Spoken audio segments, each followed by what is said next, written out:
Bonjour à toutes et à tous. J'ai l'honneur aujourd'hui de vous présenter les premiers pas avec Community Cloud. Pour les personnes qui ne me connaissent pas, je suis Oumeima, consultante technique Salesforce chez MBS Consult et je suis certifiée en administration développement Salesforce, Community Cloud et Sales Cloud. Donc avant de commencer, et comme le veut la tradition, je vous annonce le plan de notre webinaire. D'abord, on définira le Community Cloud. Puis, on verra comment on peut créer et configurer des communautés Salesforce. Ensuite, on découvrira comment gérer les communautés avec des espaces de travail d'expérience. Puis, j'essaierai de vous donner quelques informations concernant la certification Community Cloud. Et on terminera avec un questionnaire si on aura encore du temps. Et voilà, on commence avec la présentation du Community Cloud. Je prétends qu'il y aura parmi vous des personnes curieuses qui sont déjà parties rechercher sur Google ce que c'est une communauté Salesforce. Et sûrement, vous avez trouvé qu'il s'agit d'un outil pour partager des informations et collaborer avec des personnes telles que des clients, des partenaires ou des employés. Quand vous pouvez trouver, c'est une plateforme sociale conçue pour connecter les acteurs importants dans la vie de l'entreprise dans un espace nouveau et différent. Mais pour faire simple, on peut dire qu'une communauté Salesforce est tout simplement une combinaison de sites web, de portails et de réseaux sociaux. C'est parce qu'elle permet de personnaliser l'image de marque et l'interface mobile responsive. Elle permet d'exposer les données de l'entreprise aux clients et aux partenaires, comme elle permet de maintenir des connexions directes entre les différents membres. Donc, on peut utiliser la communauté comme une vitrine, comme un forum, comme un self-service, comme un e-commerce, comme un service client, comme on peut l'utiliser pour gérer des employés et gérer des relations partenaires.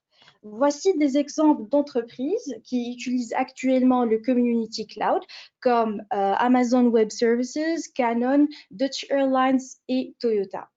Bien sûr, vous vous posez maintenant la question, qu'est-ce qui pousse ces entreprises à opter pour le Community Cloud au lieu de développer leur site en utilisant du Java, du PHP ou d'autres langages? Eh bien, tout simplement parce que la communauté Salesforce offre la possibilité de personnaliser l'environnement pour refléter la marque de la communauté en ligne en créant de superbes environnements simples à utiliser qui sont une extension interactive de la marque. Comme ils permettent d'accéder à la communauté via l'application mobile Salesforce ou depuis n'importe quel navigateur mobile, sans se casser la tête par plutôt adapter l'expérience mobile à n'importe quel appareil utilisé. Les communautés Salesforce permettent également d'utiliser Chatter, qui est le réseau social de Salesforce, ou une application Salesforce de collaboration en temps réel qui permet aux utilisateurs de collaborer, de discuter, de partager des informations, comme elles permettent de gérer les communautés avec des tableaux de bord préconfigurés et personnalisés qui aident à mieux comprendre comment les membres utilisent la communauté et à mieux l'améliorer. Alors, passons maintenant de la théorie à la pratique et découvrirons ensemble à quoi ressemble la communauté Salesforce et comment peut-on la mettre en place. Je vous invite donc à prendre un cas d'exemple, une plateforme pour la préparation aux certifications Salesforce. Donc, on va configurer tous ensemble durant ce webinaire. Pour ce faire, nous aurons besoin de suivre 4 étapes importantes. La première étape concerne la conception, c'est-à-dire définir les objets qu'on va utiliser, les champs qu'on va utiliser, leurs types, est-ce que ces champs sont obligatoires ou non, est-ce qu'ils sont visibles pour tous les utilisateurs, etc. Pour avancer plus vite, on va supposer que cette étape est déjà faite et on passera à la deuxième étape, la sélection du nom du domaine. Donc, les communautés Salesforce ne sont pas activées par défaut. Il faut aller dans la configuration, saisir paramètres des communautés et sélectionner par la suite activer les communautés. C'est sur cette interface où vous aurez donc le droit de sélectionner un nom de domaine qui ne doit pas être déjà utilisé. Sachez qu'une fois les communautés sont activées, vous ne pouvez plus les désactiver et qu'une fois le nom de domaine est enregistré, vous ne pouvez pas le modifier. Sauf si vous envisagez d'héberger votre communauté dans un autre domaine, c'est là où vous pouvez désigner un domaine personnalisé, ce qui demande de configurer le DNS. Donc, après l'activation de la communauté et la sélection du nom de domaine, il est temps de choisir un modèle. Alors, Salesforce offre plusieurs modèles qui permettent d'élaborer des communautés réactives pour offrir des espaces riches sous une marque. Il faut distinguer entre deux types de modèles, les modèles de communauté Lightning et le modèle anglais Salesforce plus Visualforce. Le choix du modèle, bien sûr, dépend des besoins. Par exemple, pour créer une communauté qui permet aux membres de publier des questions, accéder à des contenus, à des enregistrements pertinents, lire des articles, collaborer, de créer des requêtes de support, on utilise le modèle service client. Le modèle portail de compte client permet aux clients d'accéder à des articles de base de connaissances, consulter ou mettre à jour leur compte, créer et gérer des requêtes, des réclamations ou d'autres enregistrements Salesforce.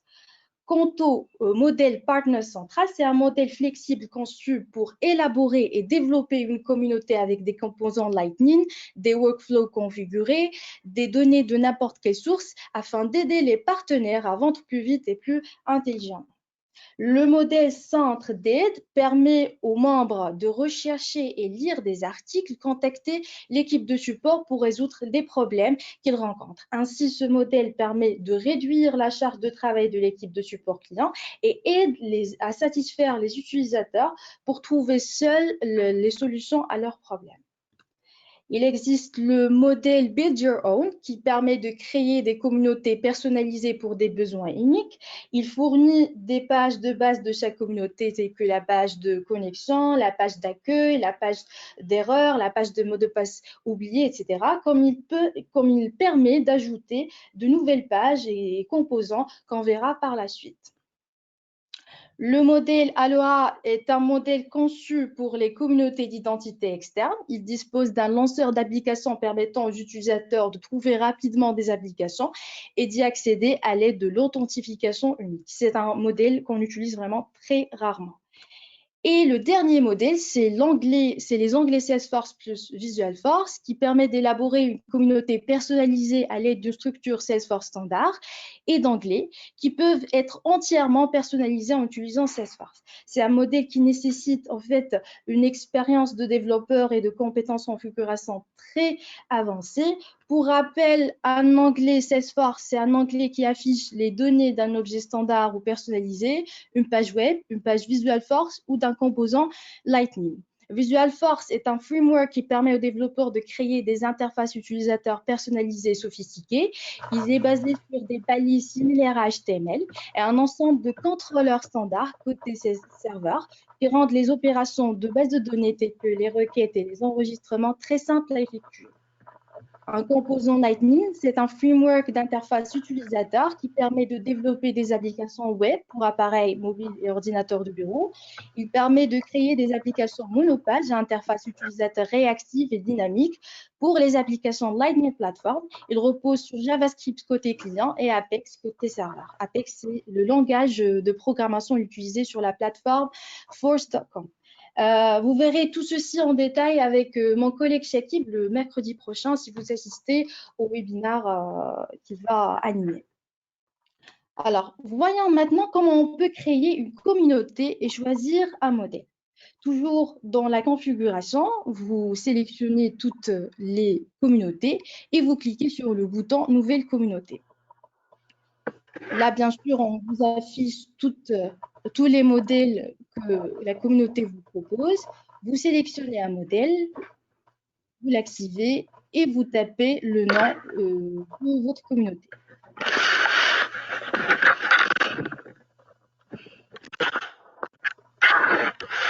Donc, je sélectionne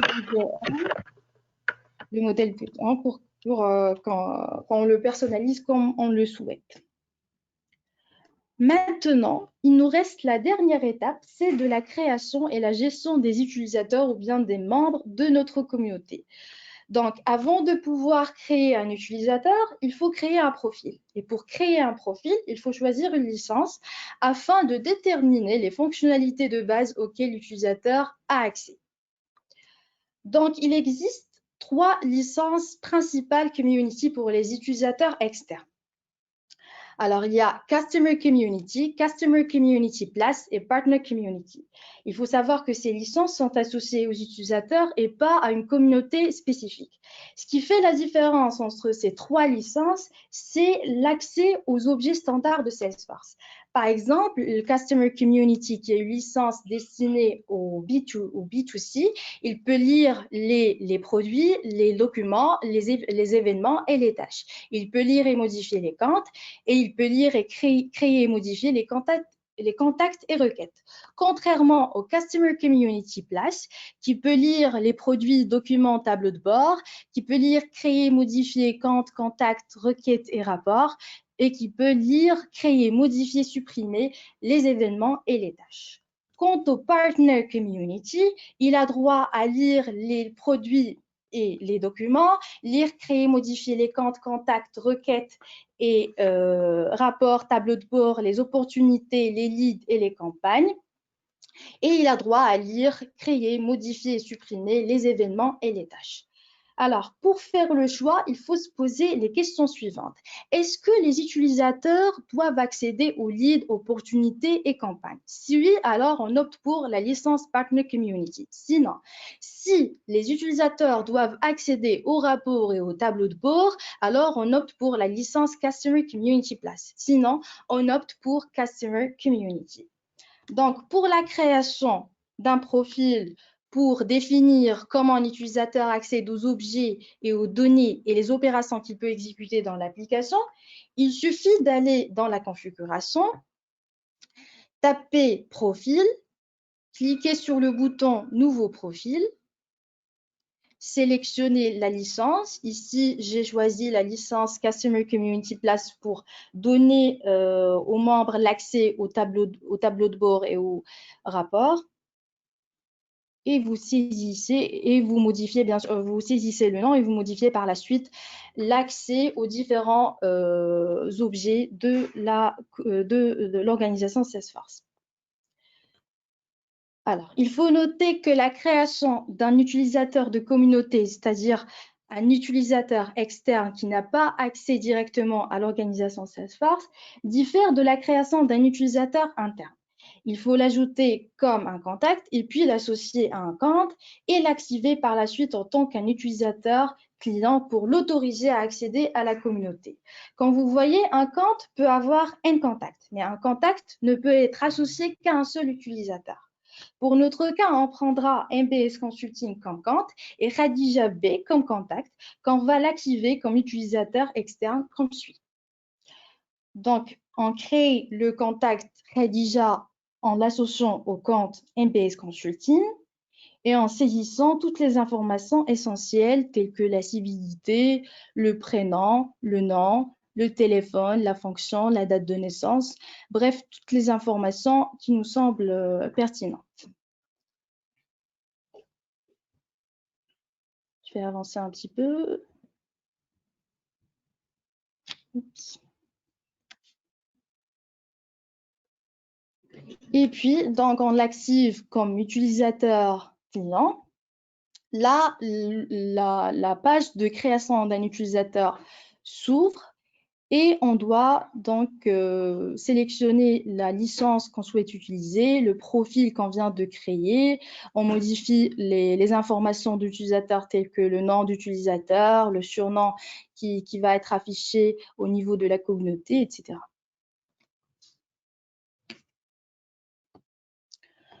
Alors, il est important de savoir que lors de la création d'utilisateur client, le compte auquel le nouveau compte est associé doit avoir un propriétaire de compte attribué un rôle, sinon on aura l'erreur Porter Account Owner has no role error.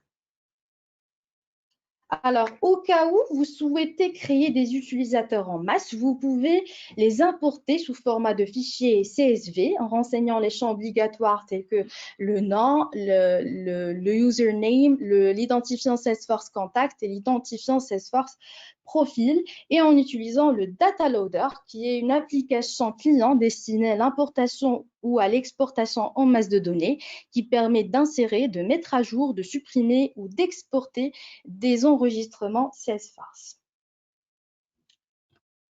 Voilà, donc maintenant, on a parcouru toutes les étapes. Il est temps de mettre à jour la configuration de base de notre communauté en allant sur l'administration qui contient donc différentes parties, différentes pages qu'on va détailler tout de suite. Donc, pour accéder à l'administration, il faut aller sur la liste des communautés et cliquer sur espace de travail et puis aller sur l'administration.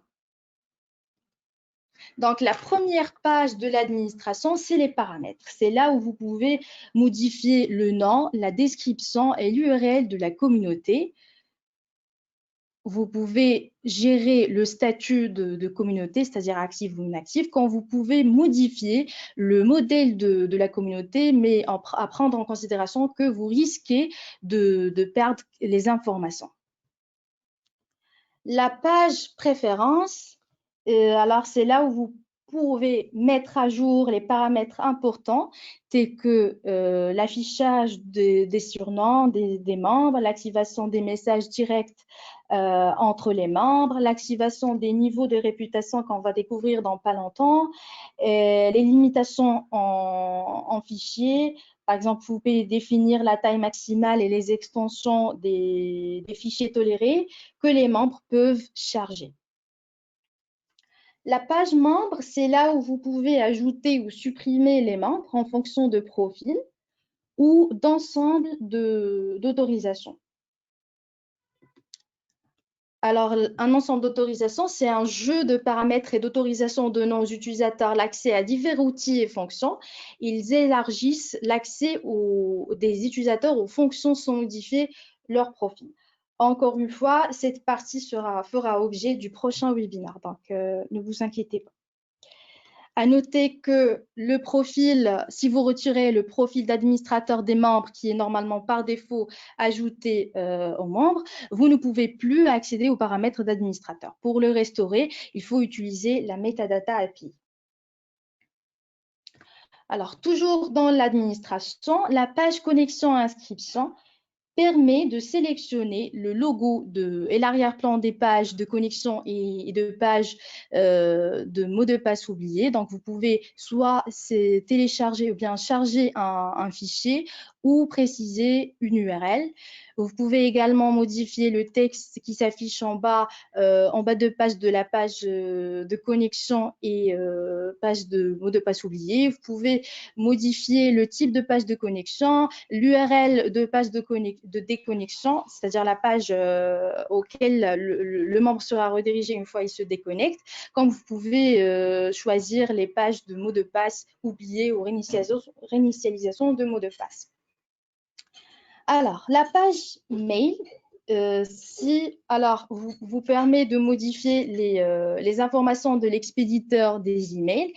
Et là, si vous modifiez cette adresse, vous serez un email plutôt de vérification vous sera envoyé et la modification reste en attente jusqu'à ce que la nouvelle adresse soit validée. Ce qui veut dire que même si vous modifiez l'adresse mail, tant qu'elle n'est pas encore vérifiée, vous continuez à utiliser l'ancienne adresse. Vous pouvez également sélectionner les modèles des emails de bienvenue, les emails de mots de passe oubliés, de changement de mot de passe, etc. La page niveau de réputation vous permet de mettre à jour une image pour chaque niveau de réputation en se basant bien sûr sur une plage de points, quand vous pouvez bien sûr renommer chaque niveau. Ici, donc j'ai mis 3 niveaux, bronze, silver et gold. La page point de réputation permet de mettre à jour les points de chaque action. Par exemple, rédiger une publication donne 10 points de plus, rédiger un commentaire donne 5 points, partager une publication 1 point, mentionner quelqu'un 1 point, etc. Donc, vous pouvez configurer le système de pointage comme vous voulez.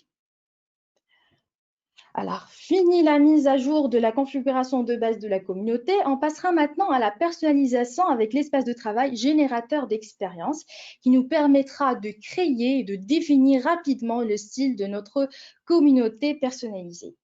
Donc, il y a différentes façons pour accéder au générateur. Soit vous allez aux espaces de travail depuis toutes les communautés et vous sélectionnez générateur. Soit vous allez directement à la liste de toutes les communautés et vous cliquez sur générateur ou ce qu'on appelle le Community Builder. Alors, découvrirons ensemble ce fabuleux outil. Et puisqu'on a opté pour le modèle Build notre page d'accueil ne contient pas grand-chose. Si je ne veux pas dire une page vierge, à part le petit texte de Let's Get Started. Donc, c'est à nous d'ajouter les composants et rendre la vie à notre communauté. Mais avant, on est obligé de faire un tour et avoir une vue d'ensemble des fonctionnalités que nous offre ce générateur. Et le premier panneau, ou bien le premier menu à gauche, c'est un menu qui permet d'afficher la communauté en mode d'aperçu. Il permet de revenir aux espaces de travail ou bien la configuration de Salesforce, comme il permet un accès rapide aux autres espaces de travail que nous verrons en détail par la suite. Le deuxième menu, c'est un menu qui permet de basculer entre les différentes pages de la communauté, telles que la page d'accueil, la page de création d'un enregistrement, page d'erreur, page détail d'un enregistrement, etc. Il permet également de créer ou d'ajouter de nouvelles pages. Alors, lorsque vous souhaitez créer une page, vous avez le droit de choisir entre une page standard qui est basée sur une présentation préconfigurée ou bien une présentation vide pour laquelle vous choisissez un layout. Quand vous pouvez choisir ou bien créer une page d'objet Salesforce, l'objet certification à titre d'exemple, et dans ce cas, vous aurez une page de détails, une page de liste de l'enregistrement et une liste associée, une page associée à l'un des autres objets Salesforce. Alors, à côté de la page sélectionnée, on peut modifier les propriétés qui dépendent du type de la page sélectionnée. Donc, on peut modifier le nom s'il s'agit de page standard. Puis ici, on a la page d'accueil, donc on peut pas le modifier. On peut donc modifier l'accès à la page, les droits d'accès à la page, comme on peut modifier le titre qui s'affiche pour les membres, la description, mais également la présentation de contenu, par exemple une présentation à 2 colonnes. Donc, vous pouvez également créer des variations de pages afin de distinguer l'apparence et le style d'une seule page pour chaque segment de membres de la communauté, ce qu'on appelle une audience. Par exemple, une société offre un produit dont le nom diffère selon la région. Au lieu de créer différentes communautés pour chaque région, il suffit de créer différentes expériences de la même communauté. Une audience se base sur un seul type de critère, soit autorisation, soit emplacement qui est déterminé par l'adresse IP des membres, soit un profil ou bien un utilisateur spécifique.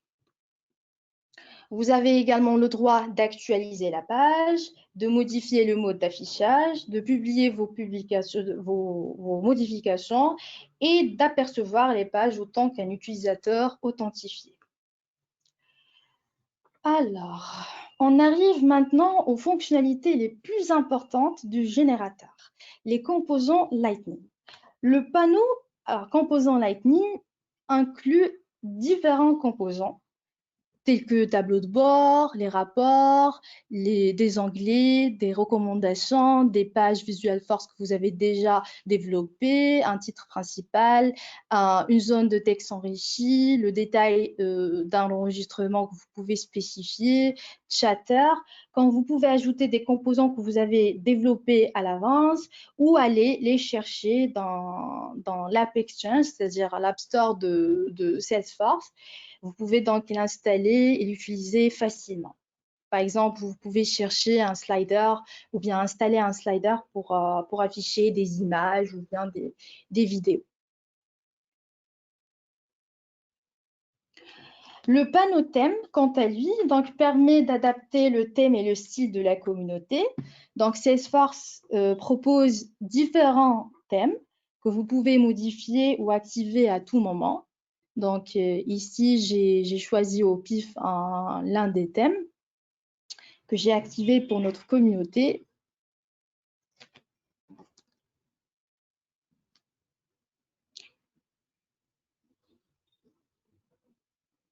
Et par la suite, je peux bien sûr le modifier, le personnaliser en allant sur thème. Je peux modifier donc les couleurs ou générer la palette à partir d'une image. Je peux modifier les polices des différents titres. Comme je peux afficher ou masquer le composant héros qui est conçu pour l'impact visuel. C'est d'ailleurs une image qui domine la page pour offrir un thème, un style, mais surtout une attention. Donc, vous pouvez le garder ou le masquer. Quand vous pouvez gérer l'ensemble de personnalisation, c'est-à-dire vous pouvez modifier l'apparence et les couleurs que vous utilisez pour chaque audience, quand vous pouvez overrider ou bien remplacer la feuille de style CSS. Le panneau structure de la page, comme son nom l'indique, affiche tous les composants de la page actuelle. Le panneau paramètres permet de modifier les paramètres généraux de la communauté, comme le titre qui s'affiche dans la barre de titre du navigateur, les langues disponibles. Par exemple, ici, j'ai ajouté le français. Il permet de modifier le menu de navigation, on va voir par la suite. Il permet d'assurer la sécurité de la communauté, comme il permet d'exporter les modèles et les pages de la communauté et de consulter les mises à jour du modèle.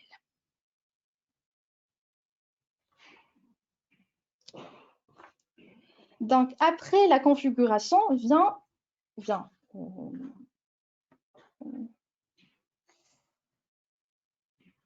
la gestion. Attendez, je me suis perdue.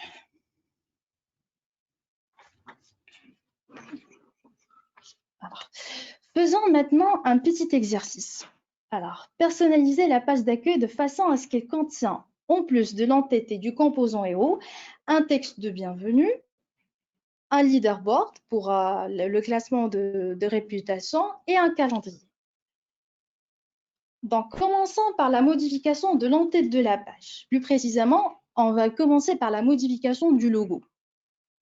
Donc, il suffit d'aller ou de survoler le panneau thème, sélectionner aller sur image et sélectionner ou bien charger l'image qu'on souhaite utiliser. Vous pouvez également modifier l'arrière-plan de l'image qu'on peut utiliser sur la page de connexion.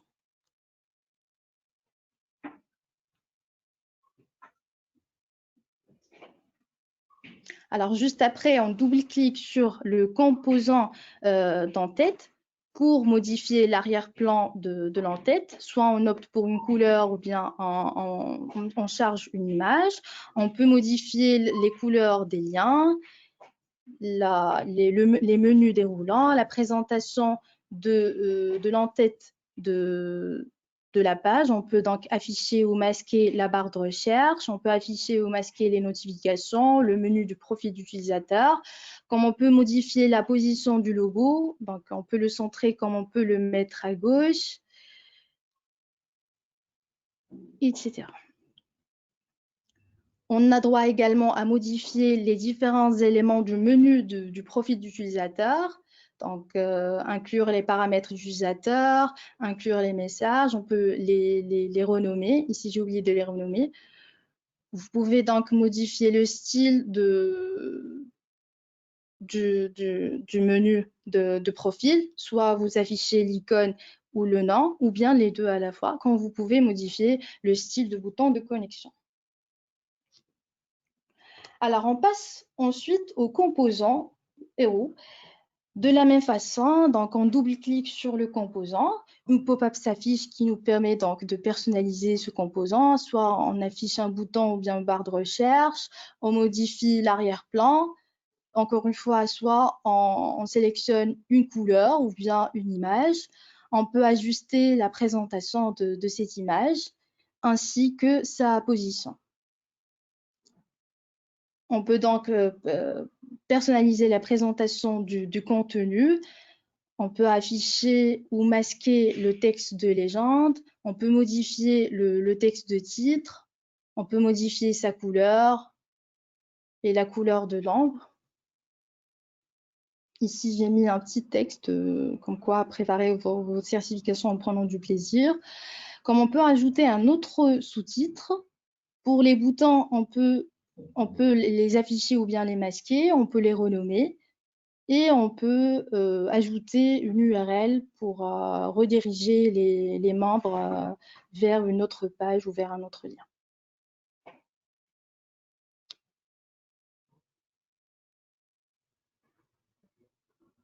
On peut également modifier la couleur du bouton principal quand on peut ajouter un autre bouton. Maintenant, on passe à la modification de contenu de la page. Donc, d'abord, on modifie la présentation. J'ai choisi ici une présentation à 2 colonnes. Et puis, donc, on ajoute en glissant et en déposant un éditeur de contenu riche où je vais mettre le texte de bienvenue. Je peux également ajouter une photo. Je peux bien sûr adapter sa position, par exemple la centrer, et modifier la mise en forme du texte, la taille, le format, mettre par exemple un texte en gras, modifier sa couleur, etc. Je vais avancer un petit peu.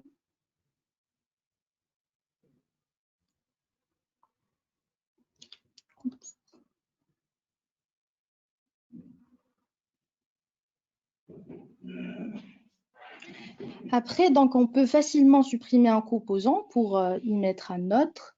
Par exemple, ici, je vais ajouter la liste du classement des réputations, bien le leaderboard. Je peux donc modifier le titre, le nombre d'utilisateurs affichés, est-ce que je souhaite afficher le classement ou non, afficher l'utilisateur connecté qui sera marqué en bleu, afficher une bulle d'aide et bien sûr je peux personnaliser le texte qui sera affiché et bien sûr on peut exclure les utilisateurs internes. Et puis à droite, je vais rajouter un autre composant, c'est le calendrier, pour afficher les différents événements, par exemple les webinars, les formations, les certifications, etc. Alors pour le menu de navigation, il suffit d'aller sur le panneau de structure de la page, cliquer sur le menu et voilà, on peut donc ajouter les différents éléments tels que un objet Salesforce, par exemple la certification ou bien une URL ou bien une page de communauté qu'on peut créer. Ici, donc, j'ai ajouté une page que j'avais déjà créée à propos. Et voilà. Je vous montre également comment on peut modifier une liste d'un enregistrement. Ici, par exemple, pour les certifications. Alors, j'ai déjà créé en back-office 3 vues de liste en se basant sur les catégories de la certification. Est-ce qu'il s'agit d'une administration, du développement ou bien du consulting? Donc, il suffit de chercher le composant liste d'enregistrement, de sélectionner le type de présentation. Est-ce que c'est compact? Est-ce que c'est standard? Ici, j'ai choisi standard pour empêcher les membres de basculer entre les différentes vues de liste. Et je le sélectionne le nom du filtre ou bien le nom de ma vue de liste.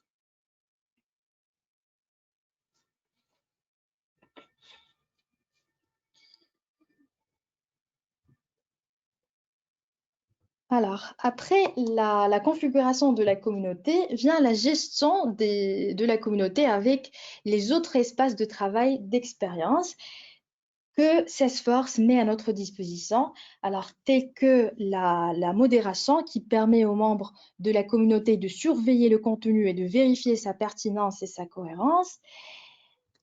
Alors, on ne peut pas parler de modération sans parler de règles qui permettent de modérer le contenu généré par un membre et aident à protéger la communauté contre les spammers, les bots et les contenus inappropriés et s'appliquent aux questions et aux publications de groupes créés par les membres de la communauté. Il existe deux types de règles de modération, les règles de contenu et les règles d'auto. Alors, il faut savoir que chacune de ces règles spécifie le contenu généré par un membre auquel elle s'applique et les critères d'application de cette règle et l'action du modérateur ou de modération qu'il faut exécuter. Donc, pour les règles de contenu qui permettent de modérer les contenus générés par les membres,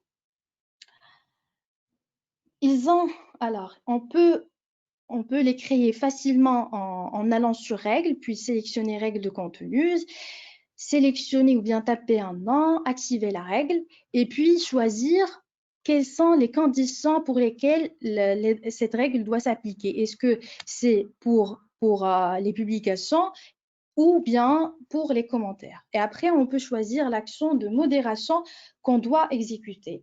Est-ce qu'on veut bloquer l'utilisateur afin de l'empêcher de publier du contenu en affichant un message? Bien sûr qu'on peut personnaliser. Est-ce qu'on veut réviser cette publication ou bien ce commentaire, ce qui va permettre aux utilisateurs qui disposent de l'autorisation d'approbation d'approuver ce contenu avant de le publier?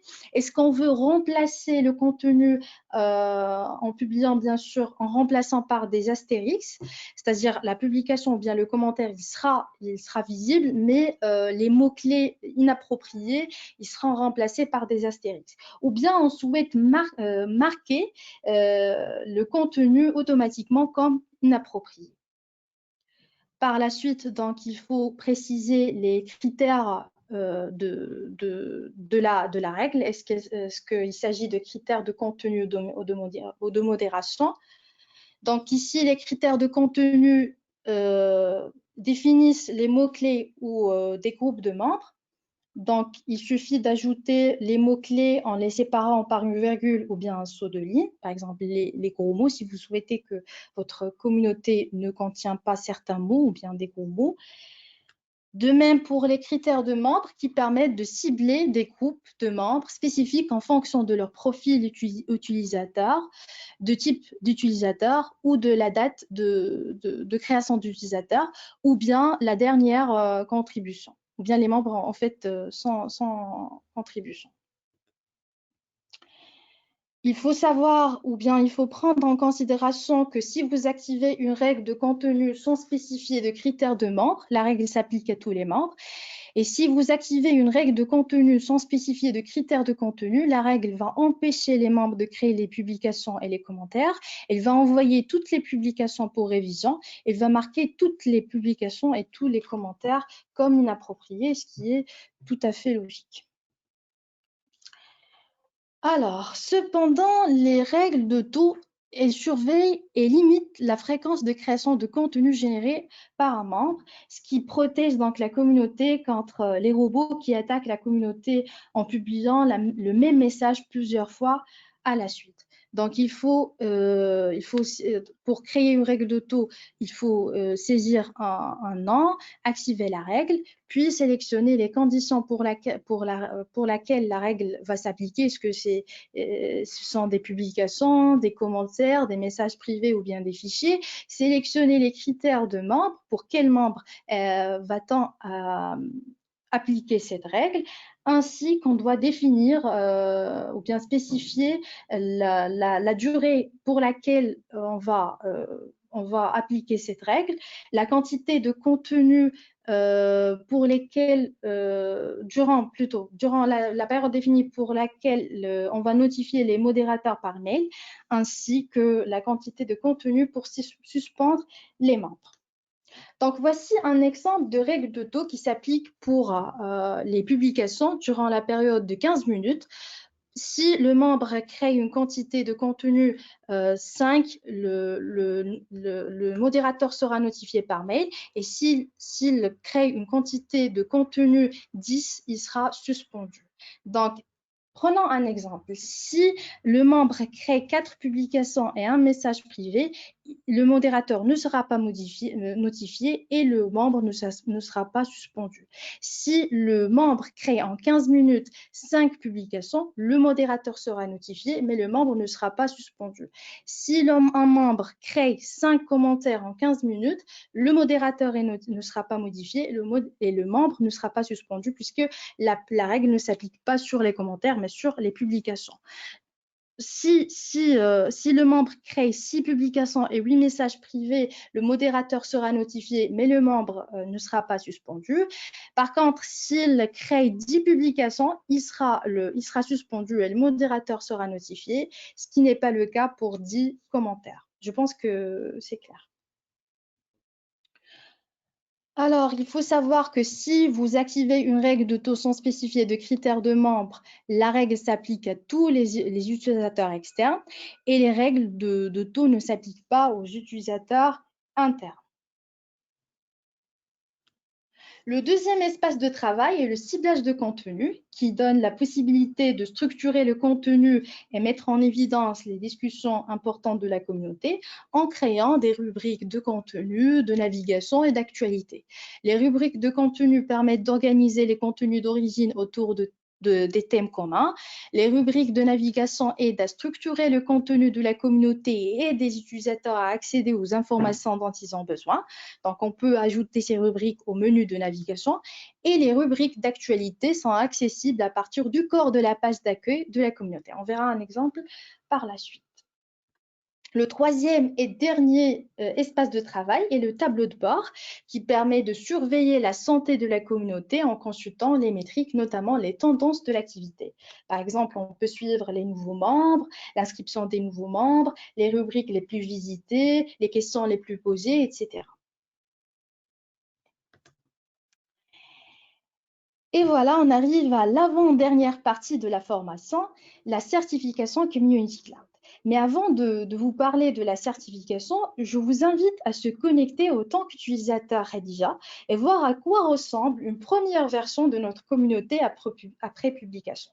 Donc, une fois authentifié, on est redirigé vers la page d'accueil où on trouve bien sûr tous les composants qu'on a ajoutés ensemble. Sur le menu de profil d'utilisateur, on peut consulter le profil de l'utilisateur connecté. On peut donc modifier la photo, les informations de l'utilisateur. On peut donc modifier les paramètres de la communauté ou bien du compte en modifiant le mot de passe, l'email utilisé, les notifications qu'on souhaite recevoir. On peut donc consulter nos messages, envoyer un nouveau message, ajouter d'autres personnes ou bien retirer des personnes.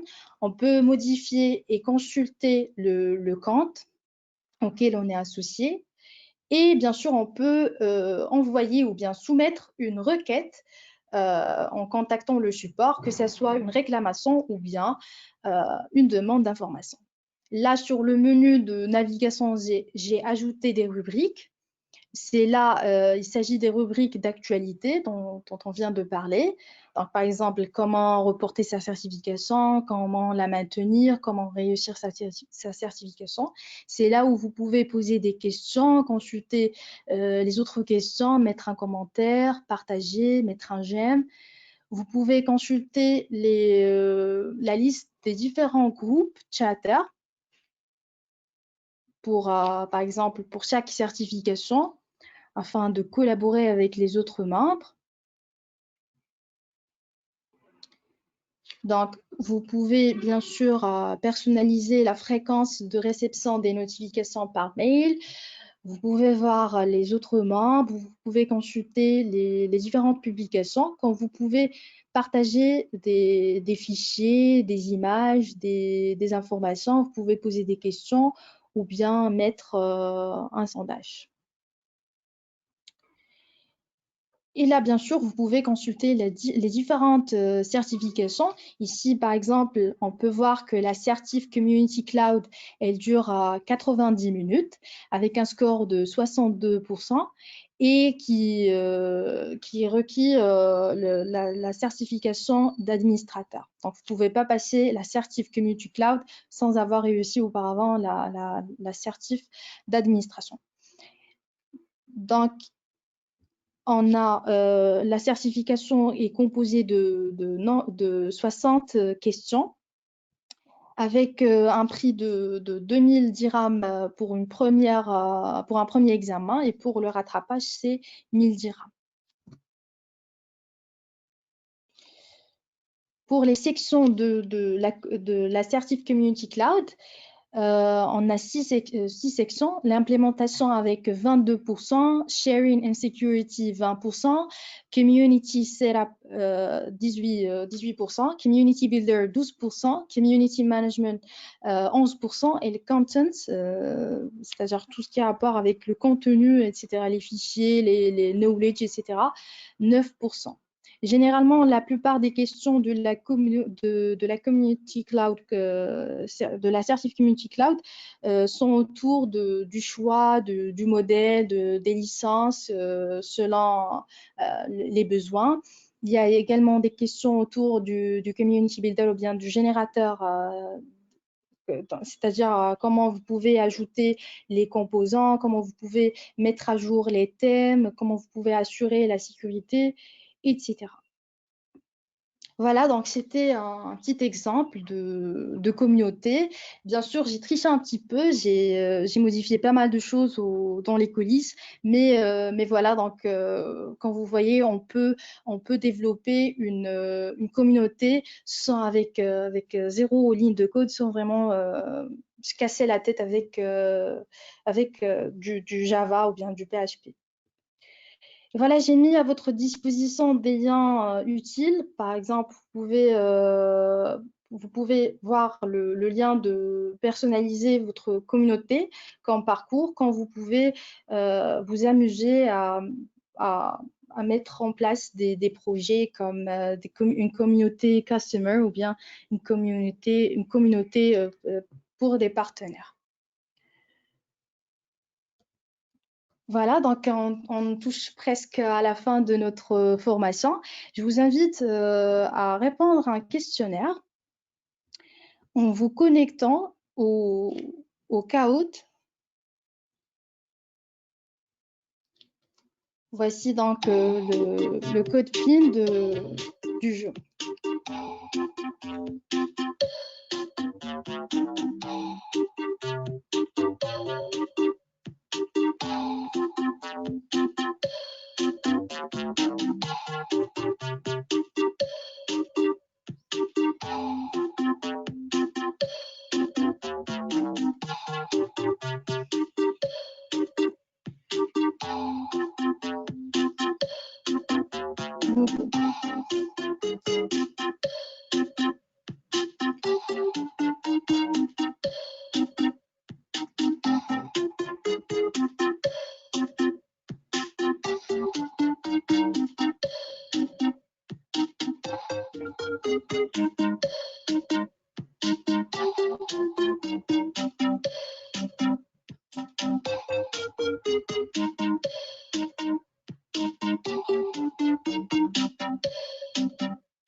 je peux commencer. Et la première question. Alors, ce sont des questions vraiment très basiques, qui n'ont rien à voir avec l'assertif, mais qui permettent d'avoir une idée, est-ce que vous m'avez suivi ou pas? Qu'est-ce qu'une communauté cloud? Est-ce qu'il s'agit d'un forum, d'un réseau social, d'une plateforme ou bien d'un webinaire?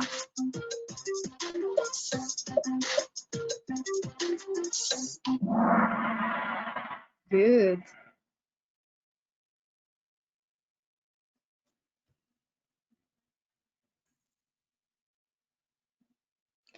Deuxième question. Quels sont les avantages d'une communauté élaborée en utilisant Salesforce Community Cloud?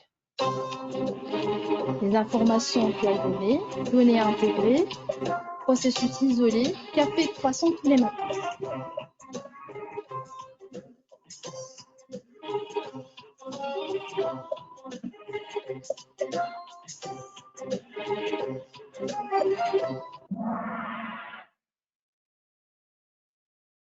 Bravo.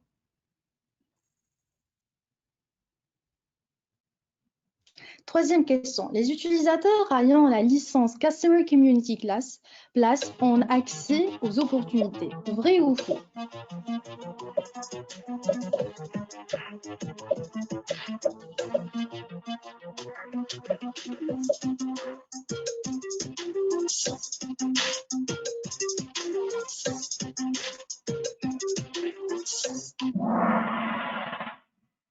Et il y a les gens qui ont répondu par vrai. D'accord. C'est plutôt la licence Partner Community qui a accès aux opportunités.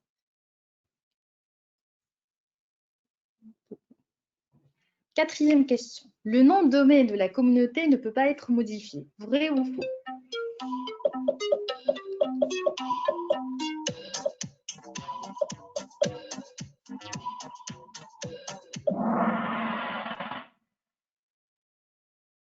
Le nom de domaine ne peut pas être modifié une fois on l'a activé. Cinquième question. Comment peut-on gérer les membres de la communauté? Via quoi? Est-ce que c'est via les groupes créateurs, administration, générateurs d'expérience ou bien à travers la modération?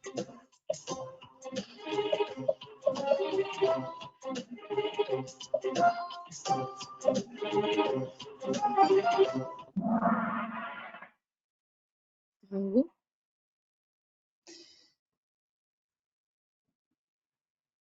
Bobo, toujours en premier. Sixième question. Quels sont les champs obligatoires qu'il faut renseigner lors de la création d'un utilisateur community? Le rôle, l'identifiant contact, la langue, ou bien l'identifiant profil. En fait, il y a deux bonnes réponses.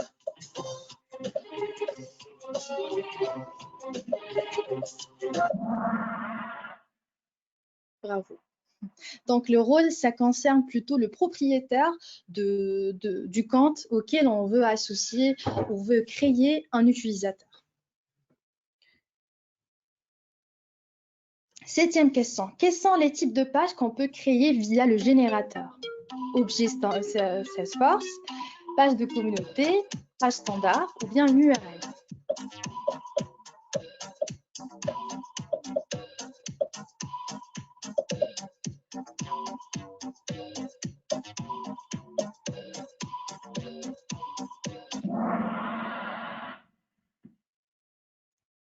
Objet Salesforce, c'est page standard.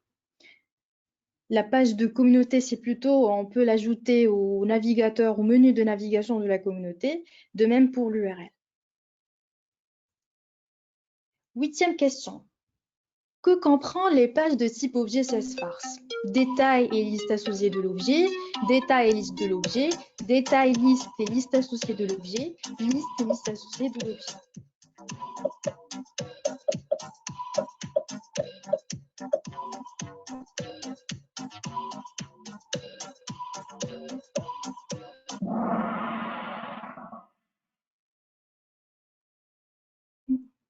D'accord. 9e question. Combien y a-t-il de types de règles de modération? 2, 3, 4 ou 5?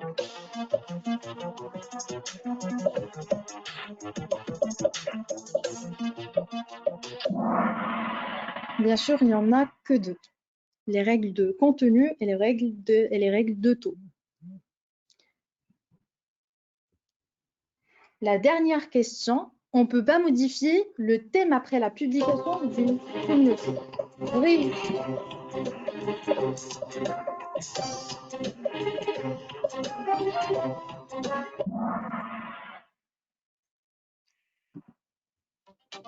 Et voilà, on aura maintenant les résultats du questionnaire.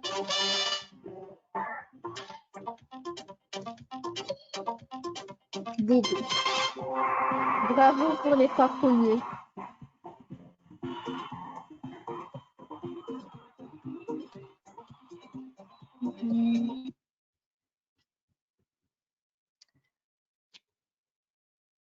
Alors, je vous remercie infiniment pour votre attention. J'espère que vous avez maintenant une idée de ce que c'est qu'une communauté. Et j'aimerais bien avoir donc vos questions. Si vous avez des questions à me poser, bien sûr, n'hésitez pas.